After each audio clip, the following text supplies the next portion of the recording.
Okay, well, my name is John Hales, and I'm a Urantia Book reader of many years. Uh, I guess the question people always ask is, how did I find the Urantia Book?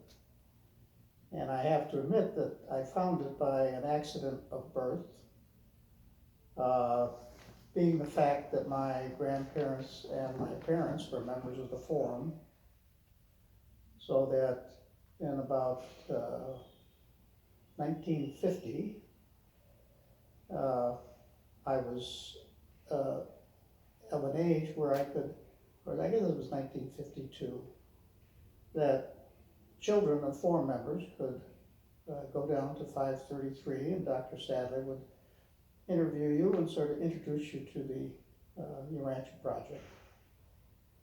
And of course, by that time, all the papers were completed and they're just waiting for the process of the printing of the book.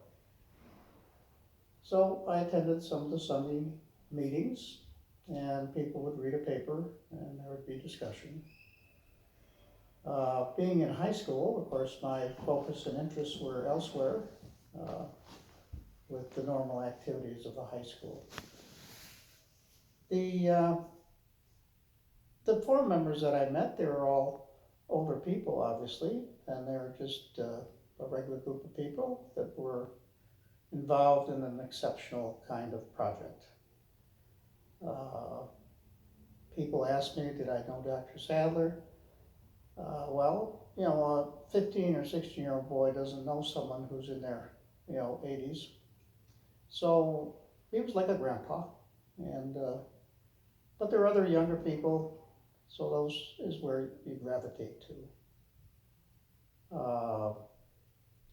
My parents were under oath not to talk about the Urantia Project outside of the Forum meetings or just to other Forum members. So my sister and I, growing up, were not aware of where they went on Sunday afternoons, other than to a meeting of adults where they talked about uh, things like philosophy, religion, and science, which for a young person sounded pretty boring. So we had a babysitter, and our routine on Sunday was to go to church, a congregational church, then after lunch, they'd go to the meeting and we'd have a kind of fun with our babysitter. Uh, so when I was introduced to the book,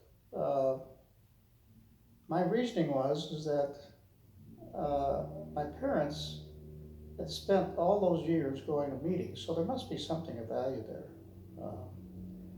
So I started with the history of the Urantia, and since I had an interest in scientific and also UFO and science fiction, it just fit right into my interests at that time. But remember, when I was reading the papers before the book was published, you don't have the ability to go to the beginning of the book or to the end of the book. You just had one paper you sat and read at a desk. But the book was published in '55, so then we all had our own books.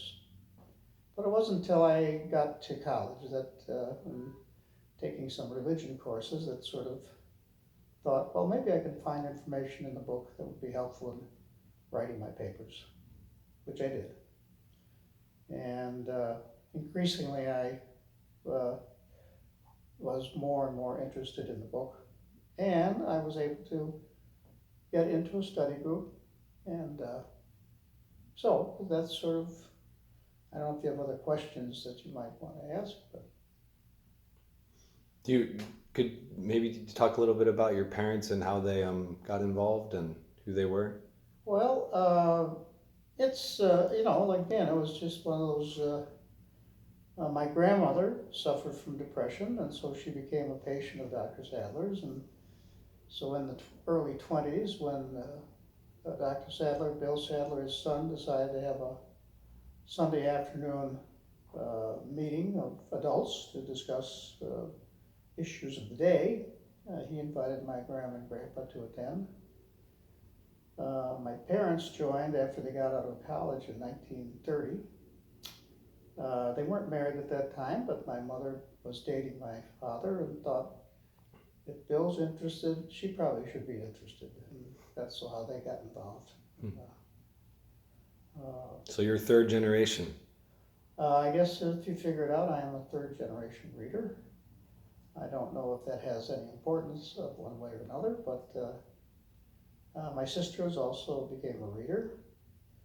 And so that's sort of my brief but story. And of course, the older I got, the more I realized I was blessed with having had parents that were interested in the book, because it's one of those questions. If I hadn't gotten the book, I don't know if I would have been a searcher or not, or contented with my Christian tradition that I was brought up in. Mm-hmm. So.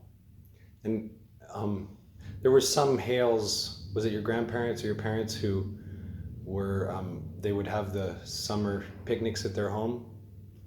Yes, there were different picnics. I remember at my grandpa's house in Oak Park, I think there's some pictures of 4 members in the backyard. They called them picnics, but the men all wore suits and the ladies all wore dresses, so it was by our standards, it was pretty formal. Yeah. But they had a good time socializing, and then there's the other picnics that Doc Sadler would hold down at a summer place near the Indiana Dunes. Mm. And I liked those because we could go swimming in the lake at Lake Michigan. So. And there was some like school auditorium or something called the Hales. Was your grandfather involved in philanthropy?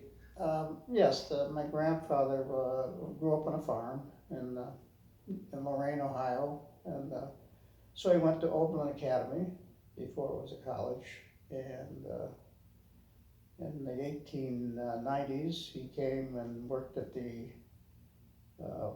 World's Fair as a rickshaw runner on the Midway, and so he was 18 at the time, roughly, and anyway, he ended up coming to Chicago and working in the grain business, and so at some point later on in his life, he realized that at Oberlin College there was no facilities for women's athletics, so he dedicated or gave funds so they could build the Hales, I think it was the Hales Memorial Gym for women at the time. And, so he was ahead of his time, and I think he had the encouragement of his wife, my grandmother, who was a very forward thinker in those days. So. Mm-hmm.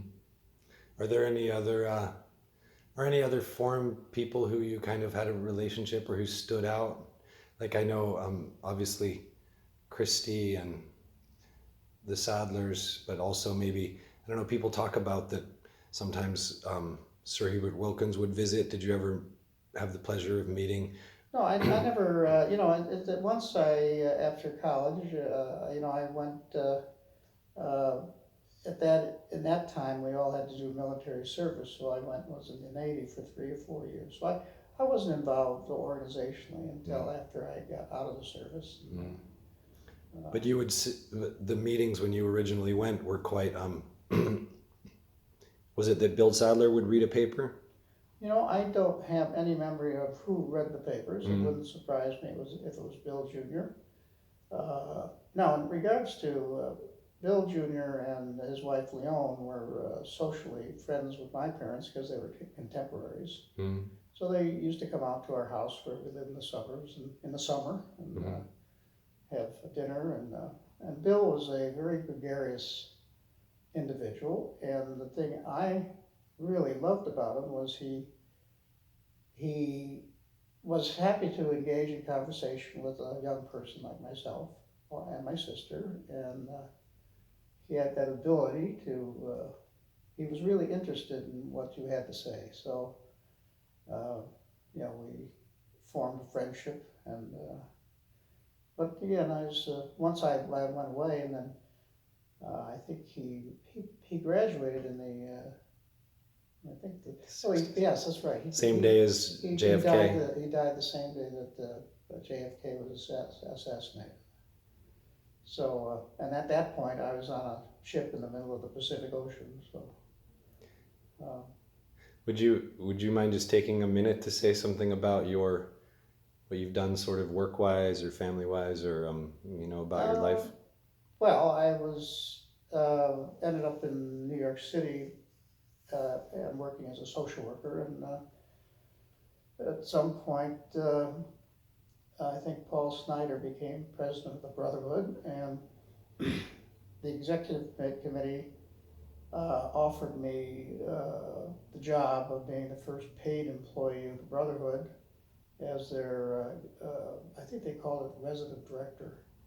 Up to that time, the office was run by volunteers, basically all women, and Christy and Edith and Marion Rowley and Anna Rawson, and I tell you, they're just wonderful mentors to me when I arrived there at age 38, and they were a great help, and a lot of fun to work with. And then you spent many decades. Well, I started in 1974, and I continued as that function until 2006 when I retired. Wow. And then, of course, I held positions in the organization, which was not a paid position, but various positions of secretary and things like that. Mm. And you like to, you're biking a lot these days. Well, that keeps me healthy. You want to say how many miles do you bike a month or a week or? Well, I try to get out and do a 16-mile loop, 2 or 3 times a week. Yeah. And then you go on camping treks. Well, I have done that. I've gone on group rides, with 500 people or so. Yeah. Yeah. Thank you very, very much. You're quite welcome, Michael.